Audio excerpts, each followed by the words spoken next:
Mucha atención, fallo histórico. La justicia de Argentina ha determinado la orden de captura de Nicolás Maduro, de Diosdado Cabello y otros altos dirigentes del régimen venezolano. Así lo decidieron por unanimidad los jueces de la Sala Primera de la Cámara Federal. Mientras buena parte del mundo espera una decisión de la Corte Penal Internacional ante las violaciones a los derechos humanos que se cometen en Venezuela, la justicia argentina ha decidido actuar. En una decisión con muy pocos precedentes, la Cámara Federal de Buenos Aires emitió esta semana una orden de captura internacional contra Nicolás Maduro y contra su mano derecha, el ministro del Interior de Venezuela, Diosdado Cabello. Esta orden también involucra a otros miembros de la cúpula que gobierna a Venezuela. Esta orden de inmediata detención vía Interpol tiene fines claros de extraditar a Maduro a la Argentina. Al dictador y a sus aliados se les acusa de un plan sistemático de represión, persecución, secuestros, torturas y asesinatos extrajudiciales contra la población en Venezuela. Este fallo aglutina varios casos de venezolanos que fueron víctimas del régimen y que ahora residen en Argentina como refugiados. Quienes declararon en esta causa dieron detalles de haber sufrido detenciones arbitrarias y de torturas desde el año 2014. Y ustedes se preguntarán cómo la justicia argentina puede tener jurisdicción en lo que sucede en Venezuela. Bueno, los jueces Pablo Bertuzzi, Leopoldo Bruglia y Mariano Llorens, quienes emitieron este fallo, se basan en un principio legal llamado justicia universal.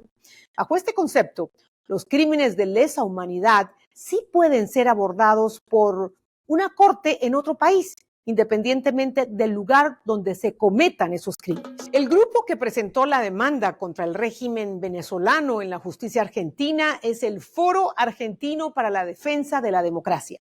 Y el pedido de captura lo hizo su representante legal, Tomás Farini, quien nos acompaña como invitado en este programa.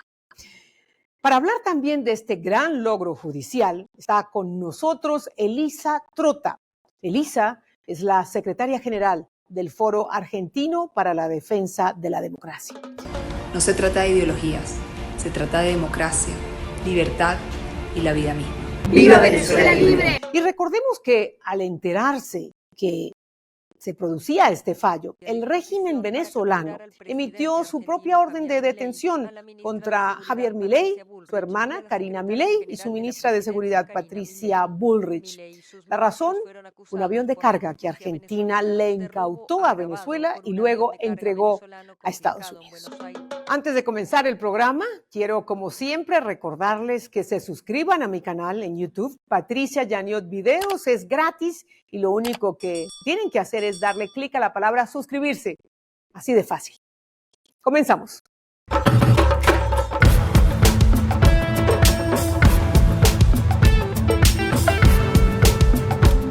¿Qué pasó con lo que pasó?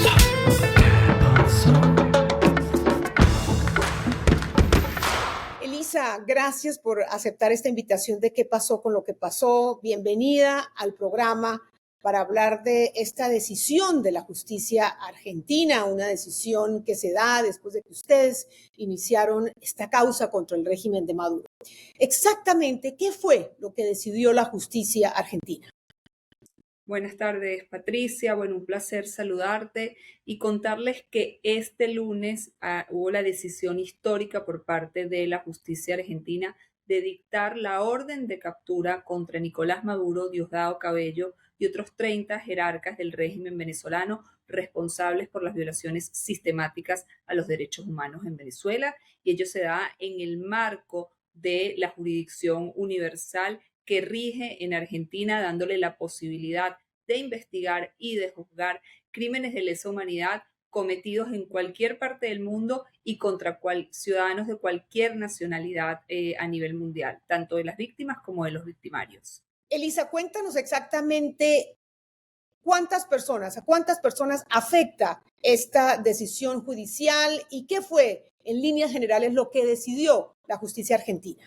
Patricia, esto afecta a más de 30 personas, empezando por Nicolás Maduro y Diosdado Cabello, principales cabecillas del régimen represor venezolano, pero también incluye a altos mandos militares y de los organismos de seguridad, de inteligencia y contrainteligencia, así como de los grupos de tarea del régimen venezolano, quienes no solo ejecutan, sino que llevan adelante la estrategia del plan sistemático de violación de derechos humanos en el país. ¿Cuáles son las implicaciones que tiene esta decisión? Yo creo que hay varias implicaciones. Por supuesto, desde el punto de vista judicial, ahora hay que esperar que esta decisión llegue a Interpol para que se emitan las alertas rojas y entender que básicamente a todas estas personas se les empieza a hacer el mundo más pequeño. Van a tener que pensar más de una vez antes de salir de Venezuela y ver qué países pueden pisar porque constantemente corren el riesgo de ser capturados. Esto por otro lado, creo que es un gran llamado a la comunidad internacional, empezando por la Corte Penal Internacional, específicamente su fiscal, a quien se le viene pidiendo que finalmente también emita una orden de captura. En la Corte Penal Internacional hay una investigación abierta hace varios años sobre los crímenes de lesa humanidad cometidos en Venezuela, al menos desde el año 2014.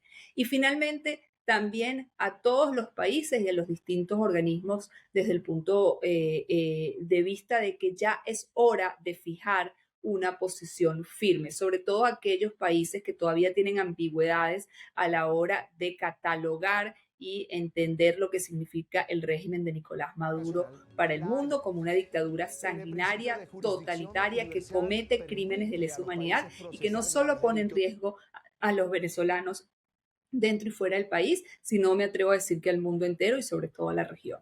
¿Y esta causa puede ser apelada? ¿Qué sigue ahora en el proceso judicial? Si bien puede ser apelada a esta decisión inicial por parte de la Cámara Federal de Buenos Aires, hacerlo por parte del régimen de Maduro significaría de alguna manera darle el derecho y aceptar la jurisdicción argentina sobre los crímenes cometidos en Venezuela, con lo cual no creo que sea algo que suceda.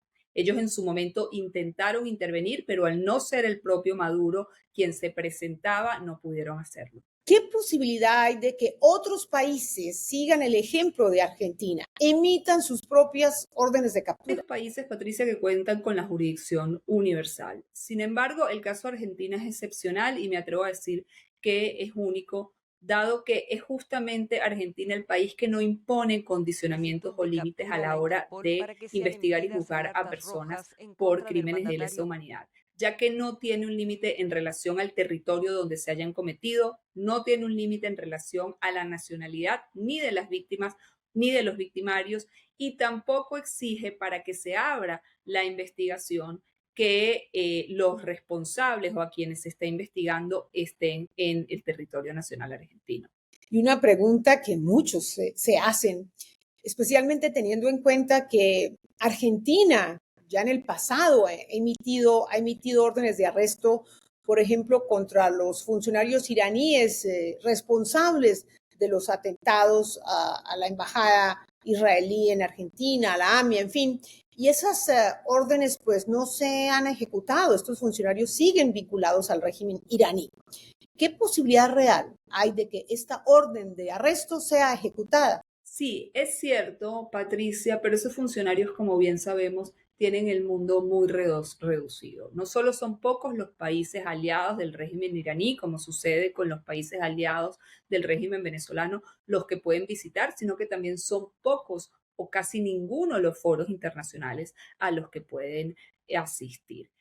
¿Hay pocas posibilidades de que ellos sean capturados realmente? Sí las hay, pero las posibilidades existen, porque entre otras cosas, algo que puede pasar son las eventualidades como le sucedió a Alex Saab hace algunos meses cuando su avión tuvo que aterrizar en Cabo Verde para cargar gasolina y ahí había la alerta roja y justamente fue atrapado, fue apresado y extraditado a Estados Unidos. Entonces, nuevamente, esto supone de primera instancia la posibilidad de que sean arrestados y sobre todo el temor con el que van a tener que vivir a partir de ahora y entender que sus movimientos cada vez van a poder ser menores, más reducidos y la impunidad con la que pretenden seguir paseándose a lo largo del mundo ya no es posible. Esto creo que tiene sobre todo una simbología fundamental en relación al momento político que vive en Venezuela y es una reivindicación muy importante para las víctimas de las miles y miles de violaciones de los derechos humanos en Venezuela, quienes siguen trabajando por la justicia y creo que esto pone de relieve en que esa causa definitivamente vale la pena. Y sería la Policía Internacional, la Interpol, la entidad encargada de hacer cumplir esta orden, ¿correcto? La Interpol es una organización internacional a la cual están adscritas, compone 196 países, pero la Interpol no tiene una policía como tal. La Interpol lo que hace es enviar las alertas rojas a cada uno de los países quienes actúan con sus policías locales o nacionales. El manejo de las alertas rojas de Interpol en cada país varía. Hay algunos países cuya legislación prevé que sean incorporadas automáticamente y por lo tanto, digamos, tienen consecuencias directas y hay algunos otros países cuya consideración es más discrecional. Creo que en ese sentido también se va a medir justamente el apoyo a la libertad y a la transición democrática y al pedido de justicia en relación a Venezuela de los distintos países es justamente una acción concreta que pueden llevar adelante los países, no solo los que nos apoyan, sino todos aquellos que han tenido medias tintas y que todavía tienen una posición ambigua al respecto. Ahora cuéntame, Elisa, por favor, ¿cómo nació esta causa? ¿Hace cuánto presentaron esta demanda? Esta demanda fue presentada por el Foro Argentino por la Defensa de la Democracia en enero del año 2023 en el marco de la cumbre de la CELAC que se llevó adelante en Buenos Aires y en ese momento el gobierno argentino, el gobierno de Alberto Fernández y Cristina Fernández de Kirchner invitaron a Nicolás Maduro, entre otros dictadores de la región, para que vinieran a esta cumbre.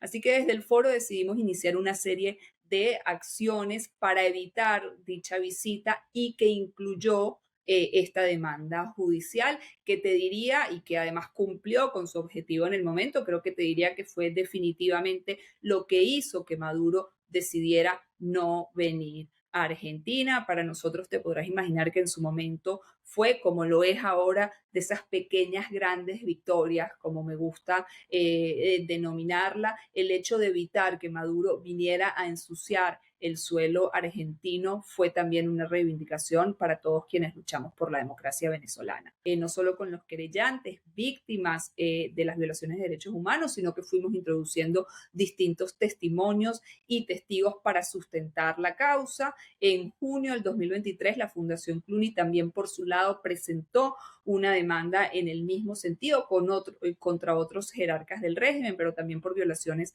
sistemáticas de los derechos humanos en Venezuela. Ambas causas se adjuntaron en un mismo expediente y con el apoyo de los fiscales pudimos tener la semana pasada una audiencia en donde se presentaron 5 testimonios fundamentales y a partir de la cual la Sala Federal ordenó al juez Sebastián Ramos justamente que emitiera esta orden de captura, entendiendo que existen todas las, digamos, todas las herramientas y todas las, ¿cómo te diría?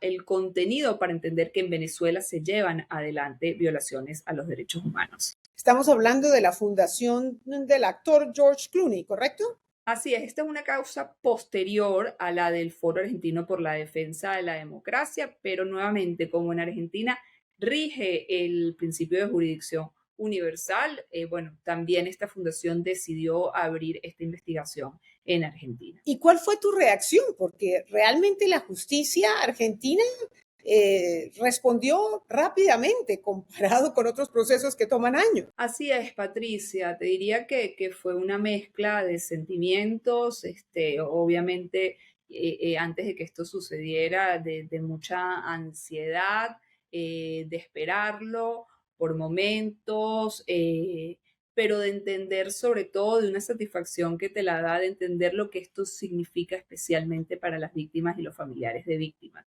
Nos han escrito muchas organizaciones para agradecernos nuestro accionar, nos han escrito muchos activistas, organizaciones por los derechos humanos, familiares de asesinados, familiares de víctimas, agradeciendo, y eso creo que al final es lo que definitivamente tiene sentido. Son muchas las personas que hemos conocido a lo largo de este recorrido que ha sido muy duro, pero que creo que reivindica la lucha que llevamos adelante y que también de alguna manera te da la oportunidad de conocerte y concretar acciones reales con seres maravillosos que les ha tocado lamentablemente este camino tan tortuoso. Específicamente además hablo de todas aquellas personas con quienes llevamos adelante este caso, con el doctor Tomás Farini Dugan, con Waldo Wolf, con quien iniciamos el Foro Argentino por la Defensa de la Democracia, con Rigoberto Lobo y Víctor Navarro, que fueron los querellantes, que se atrevieron a ser los querellantes, ambos víctimas de violaciones de derechos humanos,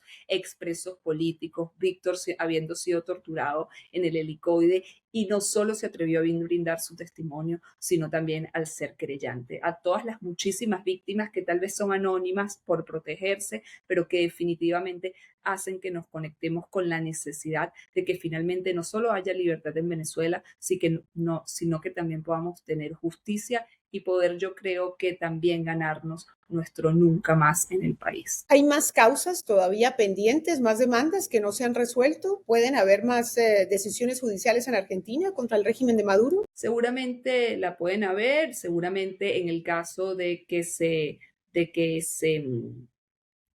materialicen, se adjunten a nuestra causa. Todavía esta investigación sigue corriendo y en ese sentido nosotros vamos a seguir sumando testimonios y testigos para que cada vez tenga más sustento, lamentablemente, no solo sobre lo que ha ocurrido en Venezuela, sino que hoy sigue ocurriendo. Y por último, Elisa, ¿qué efectos puede tener esta decisión de la justicia argentina sobre el proceso que se le sigue a Nicolás Maduro y al régimen en la Corte Penal Internacional? El efecto creo que en este momento es sobre todo un llamado de atención al fiscal Karim Khan, al que se le ha pedido en varias oportunidades que se expida y que justamente pida la orden de captura de Nicolás Maduro y todos los jerarcas del régimen venezolano responsables de las violaciones de derechos humanos. Se lo han pedido distintos países, se lo han pedido distintos congresos de países, y yo creo que llegó la hora de que el fiscal Karim Khan entienda que hay que tomar medidas concretas, no solo para que cesen las violaciones de los derechos humanos, sino para que haya justicia en Venezuela.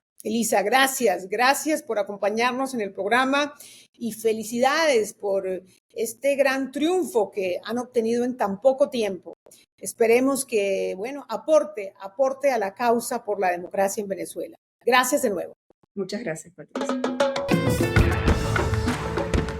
Y ahora quiero darle la bienvenida al abogado Tomás Farini, quien representa al grupo que presentó esta demanda contra el régimen venezolano y que obtuvo esta orden de arresto por parte de 13 jueces de la Cámara de la Ciudad de Buenos Aires, de la justicia argentina. Tomás, bienvenido a ¿Qué pasó con lo que pasó? Y bueno, yo mencionaba con Elisa que pues el fallo se dio relativamente rápido con respecto a la manera en que opera la justicia argentina. ¿Qué tan fácil fue lograr el trámite de esta causa allí en Argentina? Bueno, fue complejo. ¿Cómo te va, Patricia? Muy buenos días, gracias por invitarme al programa. Fue realmente complejo porque, para empezar, tuvimos que lograr que se reconozca una excepción en el derecho argentino, que es que se otorgue el principio universal. Es decir, todo el derecho argentino está estructurado sobre la base del principio de territorialidad, que lo que dice es que los hechos se juzgan conforme a la ley del lugar donde se ejecutan. Y bueno, se logró esta excepción que surge de la Constitución Nacional, pero es una excepción absoluta al principio territorial y una excepción absoluta en el derecho argentino. Muy pocos casos se ha logrado abrir la jurisdicción universal. Y entonces hemos conseguido, en este caso, que sí se abra la jurisdicción universal sobre la base de la cantidad de pruebas que pudimos aportar. Pudimos demostrar que había un plan sistemático de ejecuciones de crímenes de lesa humanidad con el propósito de aterrorizar a la población civil. Y sobre la base de esa prueba, que fue, digamos, muy voluminosa, muy importante, yo solicité la indagatoria de Nicolás Maduro, de Diosdado Cabello y de 30 funcionarios más.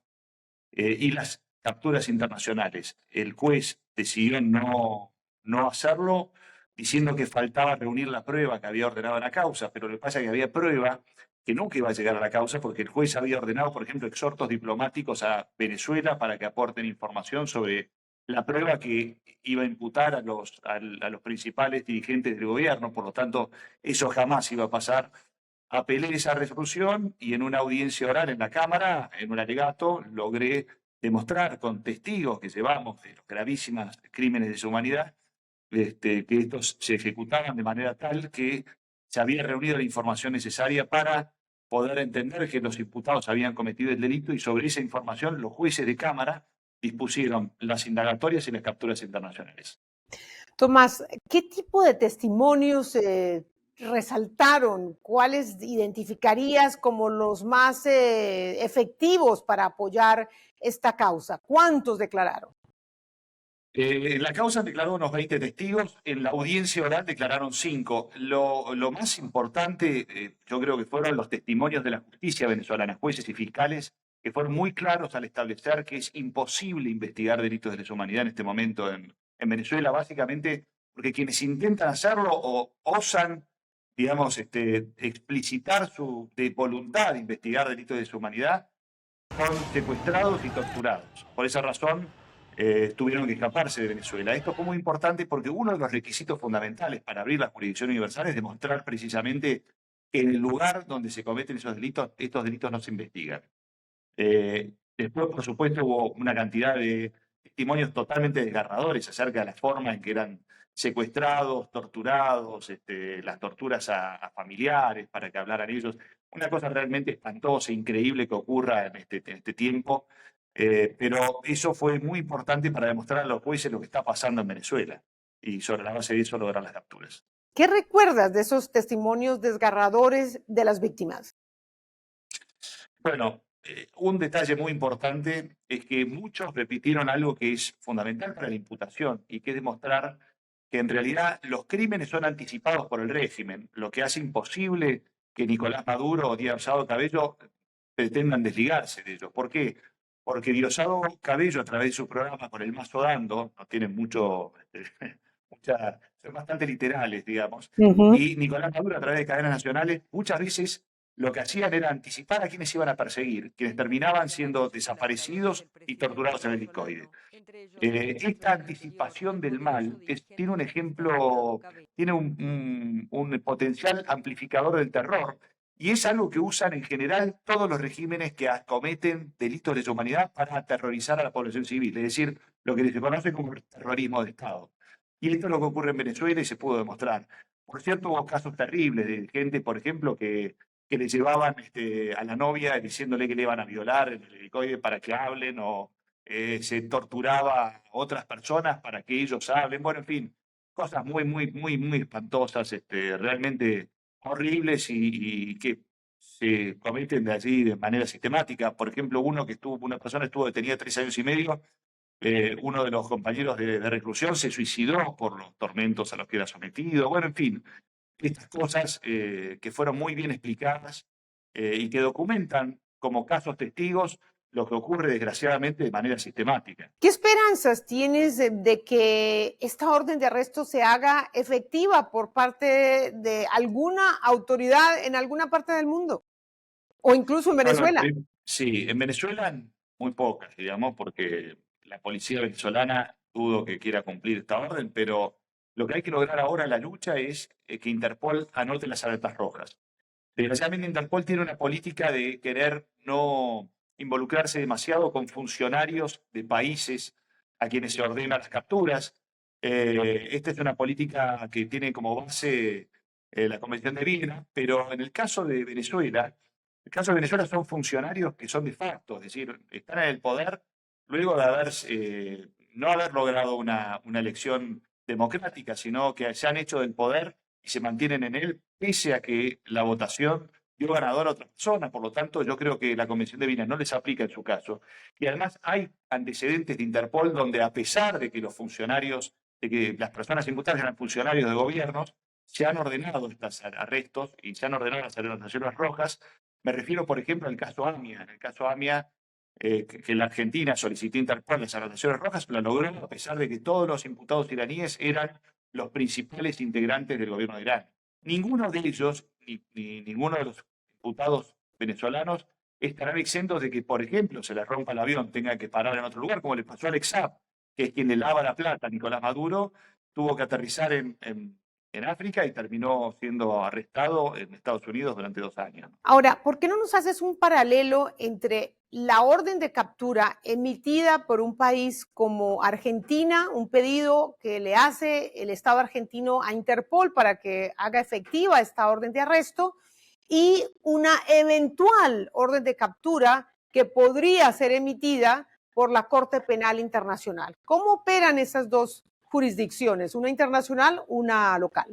Bueno, la Corte Penal Internacional, es decir, la justicia argentina y la Corte Penal Internacional tienen procesos paralelos que por el principio de complementariedad pueden tramitar perfectamente de manera sin interrumpirse uno con el otro, sin que se genere ningún tipo de problema.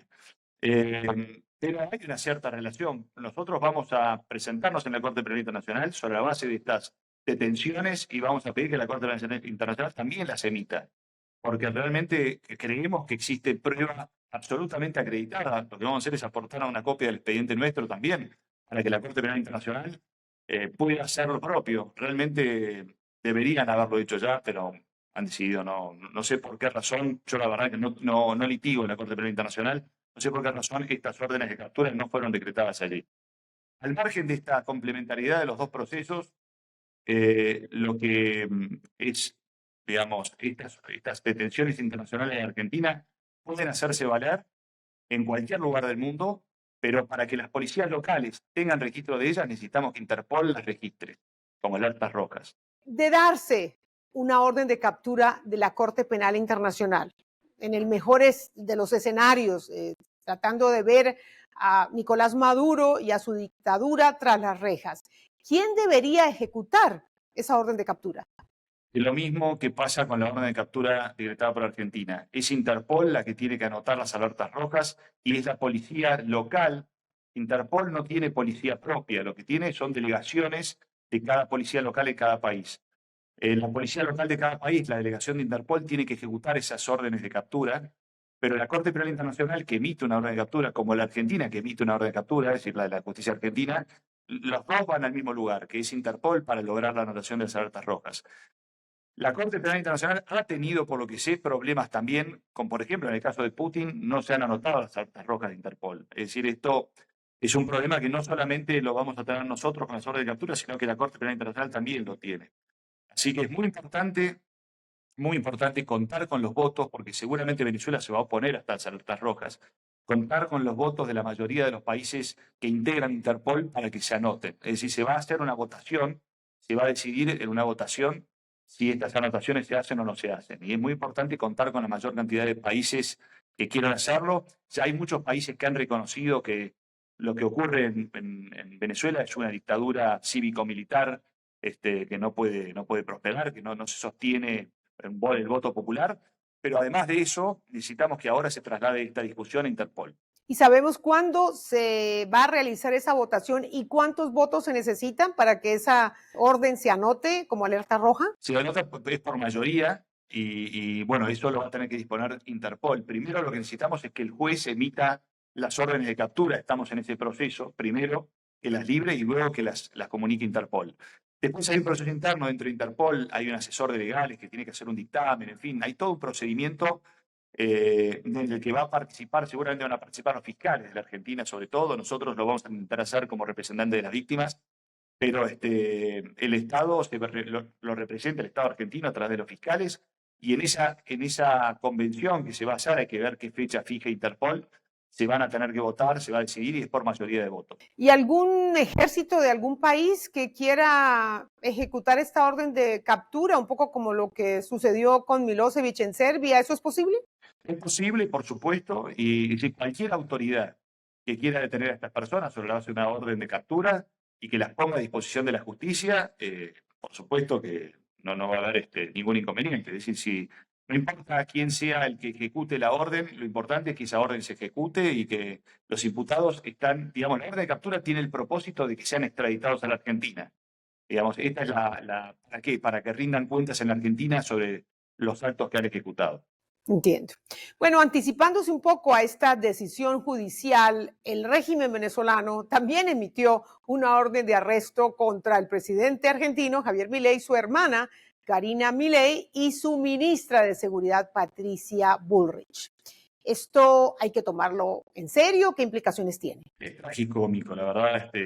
Patricia Bullrich lo único que hizo fue venir a mi audiencia, a la audiencia donde yo alegué en la Cámara, como público, digamos, y se llevó una orden de captura por haber estado ahí sentada, supongo, porque no tiene ninguna participación en los hechos que después el gobierno de Venezuela intentó sustentar esas imputaciones, que es el secuestro de un avión que estaba ploteado como venezolano, pero que en realidad era un avión iraní con tripulación iraní.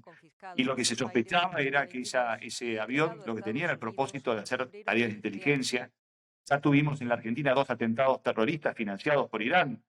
Recordemos que el atentado de la AMIA fue el peor atentado en la historia de la humanidad después del 11 de septiembre y el de la Embajada de Israel fue el peor atentado contra una delegación israelí después de la Segunda Guerra Mundial, que no están resueltos. Por lo tanto, por esa razón fue detenido ese avión y se cumplió una orden de secuestro de Estados Unidos y se remitió el avión. Pero quien hizo todo eso no fue el gobierno argentino, fue un juez federal argentino que ordenó el secuestro y que ordenó la remisión a Estados Unidos. Por lo tanto, ni Patricia Bullrich, ni Milei ni siquiera en ese momento era candidato a presidente. Por lo tanto, no hay manera de hacerle una atribución de responsabilidad sobre la base de delitos por un hecho que no pudo haber cometido, no solo porque no fue él el que ordenó ese secuestro, sino porque ni siquiera estaba en el gobierno en ese momento. Claro, pero ellos están en peligro de ser arrestados en caso de salir del país. Miren, no hay autoridad en el mundo que se le ocurra ejecutar una orden de captura planteada en esos términos. Además, digamos, una cosa es un secuestro de un avión, que puede gustarlo o no a un gobierno, y otra cosa es perpetrar delitos de lesa humanidad de manera sistemática, ¿no? Yo creo que la orden de captura, al margen de lo que estamos discutiendo, que es la efectividad, digamos, fáctica, lo que tiene es un poder simbólico importantísimo, que es ponerle realmente a lo que pasa en Venezuela el nombre y apellido, ¿no? Nadie puede discutir ahora, y esto es muy importante porque hay muchos países que han tratado por cuestiones económicas o por cuestiones de delegación política, hacerse los distraídos con lo que pasa en Venezuela y les piden las actas a Maduro, que por supuesto no las presenta porque no las tiene. Lo que sí tiene son las cárceles llenas de presos políticos. Ya nadie se puede hacer distraído y decir que acá no sabemos qué es lo que pasa. Esta orden de captura lo que le pone es nombre y apellido a esta banda de delincuentes que lo que hacen es ejecutar crímenes de lesa humanidad, homicidios, violaciones, secuestros, con un propósito que es generar terror en la población civil y de esa manera poder perpetuarse en el poder. Y por último, Tomás, ¿qué podemos esperar de aquí en adelante? ¿Cómo ayudaría esta orden de captura cuando efectivamente se inscriba, ¿no?, como una alerta roja en la causa por la democracia venezolana? Bueno, yo pienso que es un elemento muy fuerte de presión y de aislamiento del régimen. Eso es lo que me parece, y me parece que sería muy bueno como impulso. Hay un problema que es todos los organismos multilaterales digamos, no han logrado de manera eficaz tomar medidas que impidan que estas dictaduras se perpetúen en el poder. Cuba, Nicaragua y ahora Venezuela. Yo creo que estas órdenes de captura van precisamente en sentido contrario. Están tratando de encontrar una solución que es el aislamiento y que es que la comunidad internacional realmente repudie lo que ocurre y tome medidas concretas.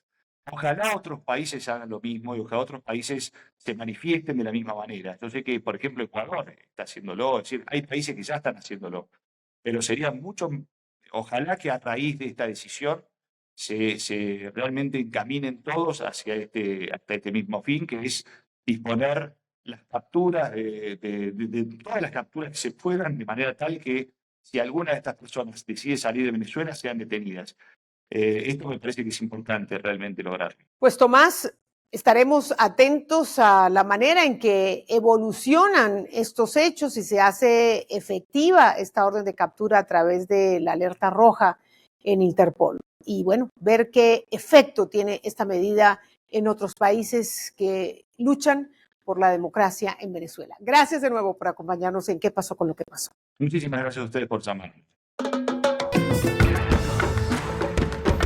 Ahora hay que esperar a que esta orden de captura tenga un efecto multiplicador en otros países y que de alguna manera complemente y refuerce los testimonios y las evidencias contundentes que se han señalado en otros lugares donde ha llegado el exilio venezolano, para que finalmente la Corte Penal Internacional se pronuncie con una medida similar, esto es, una orden de captura contra Nicolás Maduro y contra las personas que integran su dictadura, incluyendo el alto mando militar. La pregunta es, si esto sucede, ¿ocurriría antes del cambio de mando en Venezuela el próximo 10 de enero? ¿O se estaría esperando a que Nicolás Maduro usurpe el poder del nuevo mandato que debe asumir Edmundo González Urrutia? Tendremos que seguir esperando. Recuerden suscribirse a mi canal @PatriciaYaniotVideos y activar las notificaciones. Nos vemos la próxima semana. Gracias por su compañía.